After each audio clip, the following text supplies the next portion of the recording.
Selamat siang, salam Just Talk. Kita kembali lagi membahas IPL.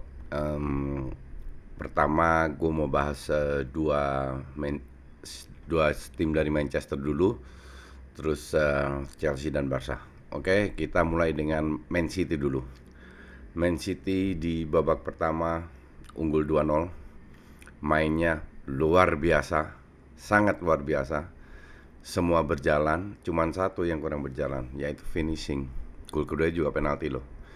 Babak kedua tidak berubah. Banyak sekali peluang. Kevin De Bruyne harus belajar shooting karena shootingnya ke atas mulu. Gapsus ya, so-so lah, nggak jelek, nggak bagus. Mereka butuh Agüero on fire. Tapi babak kedua nggak bisa cetak gol sama sekali. Padahal Fulham itu benar-benar diobok-obok. Nyaris nggak dapat peluang karena passingnya ngawur. Pada saat di depan temennya udah oke, passingnya kepotong. Ya sudah, City like menang. Terus kita ke MU. Gue nggak ngerti ada apa ini dengan MU di laga away. Babak pertama selalu main jelek. Kayak lawan Arsenal, babak pertama hancur. Lawan Southampton hancur. Tadi lawan West Ham, babak pertama itu MU diobok-obok. Tapi tadi mungkin gue ada alasan atau penyebab kenapa MU main jelek. Ya jelas ini lu nggak usah pintar atau ngerti bola. Jelas bahwa Bruno itu punya peran sangat penting di MU, bahkan terlalu penting kalau gue bilang. Untuk tim sebesar MU ya, 50% kontribusi itu dari Bruno, dan itu terbukti di babak kedua. Babak pertama tanpa Bruno, di tengah Pogba, McTominay, Van de Beek. Van de Beek ini gimana ya? Kalau gue kan udah berkali-kali bilang kalau dia menjadi starter, MU kayaknya main dengan 10 orang.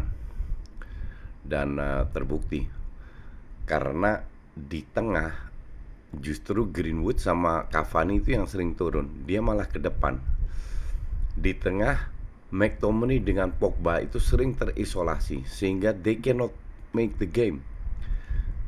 Van de Beek ini merasa kalau MU itu mainnya kayak Ajax, perannya itu kayak di Ajax, dan kalau dia begini terus ya feeling gue Januari atau tahun depan dijual.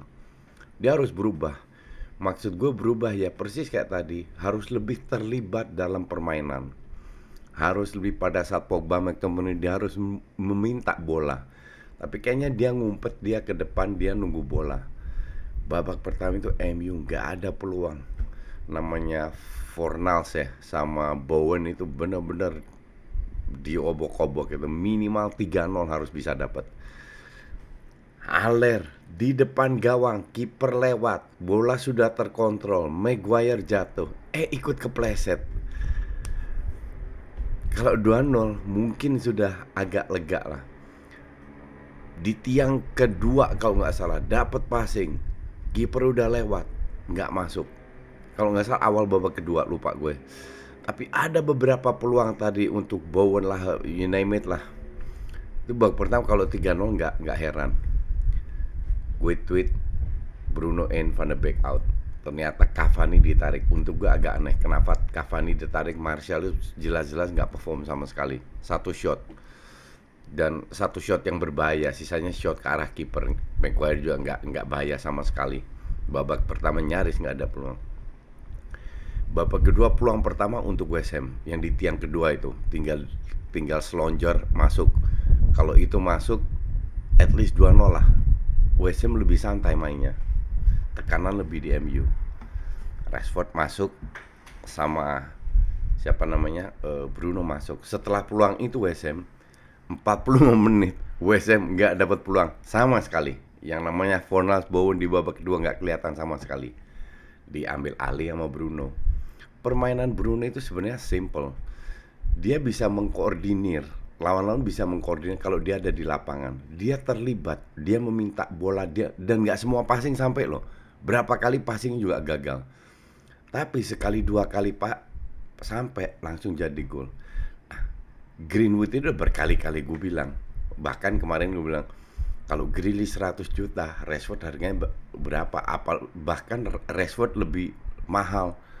Dan bahkan Greenwood gue bilang itu. Greenwood ini pemain hebat, cuman gue merasa kurang diberi kepercayaan sama Ole. Karena kalau dia sedikit jelek main tarik-tarik. Sementara Martial bermain jelek berkali-kali. Satu musim bahkan. Satu musim ini 10 pertandingan nggak pernah diganti. Kalau cedera kayak tadi, pincang-pincang baru diganti. But anyway, sangat layak menang. Murni apa? Murni dari si efektivitas. Babak pertama untuk West Ham, babak kedua untuk MU. Kayak babak pertama untuk Soton, babak kedua MU.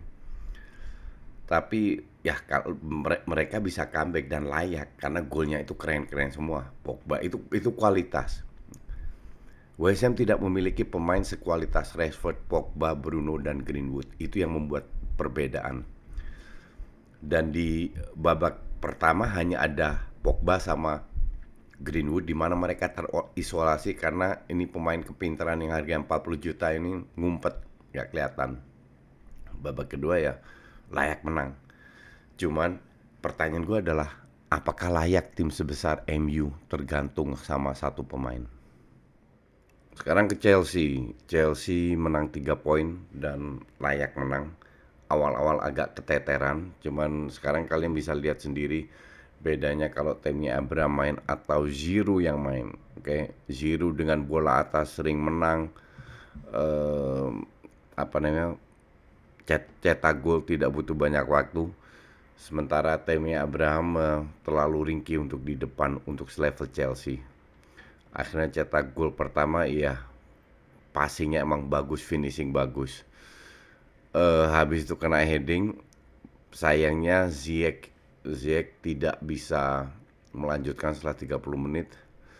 Dan kenapa sayang? Karena justru kombinasi Ziyech sama Giroud itu cocok banget ya.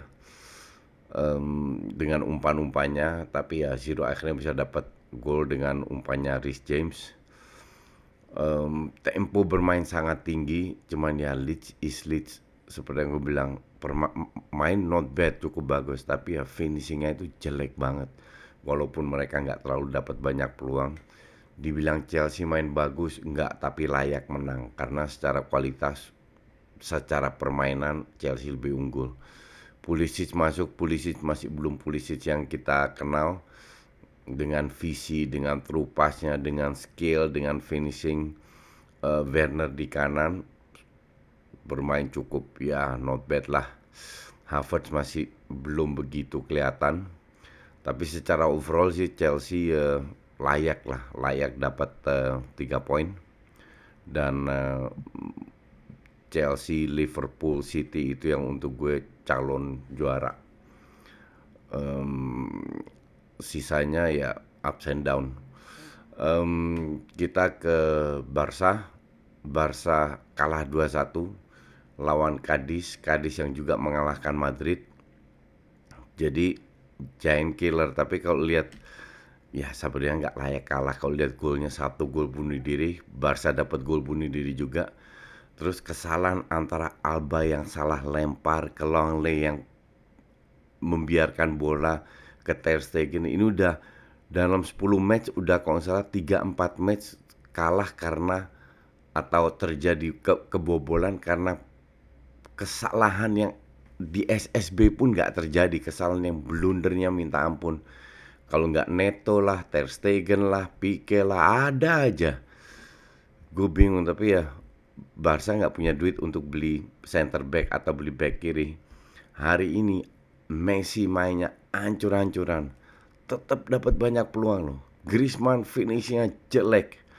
Trincao sama Busquets itu buang aja asli. Busquets itu sekali doang true pass ke Des dan itu cukup bagus, 90 menit sekali.